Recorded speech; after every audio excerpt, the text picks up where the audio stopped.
गंगा को अगर डिवाइड किया तो शिव का तांडव भी करके मैं भस्म कर दूंगा।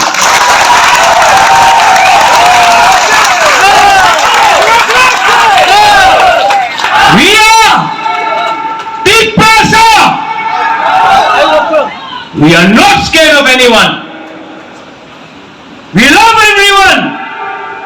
मस्जिद हो मैं दुआ करता हूं, मंदिर में पूजा करता हूं, बुद्ध मंदिर में विपासना करता हूं, चर्च में प्रे करता हूं, लेकिन कभी भी किसी के खिलाफ नहीं, किसी के नुकसान के लिए नहीं, अपने भले के लिए, जाति के भले के लिए, कम्युनिटी के लिए भले के लिए।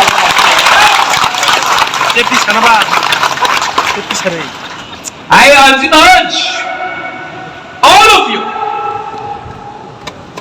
you, पार्टी में नया कॉन्स्टिट्यूशन बना है। नया कॉन्स्टिट्यूशन में चेयरमैन नहीं है,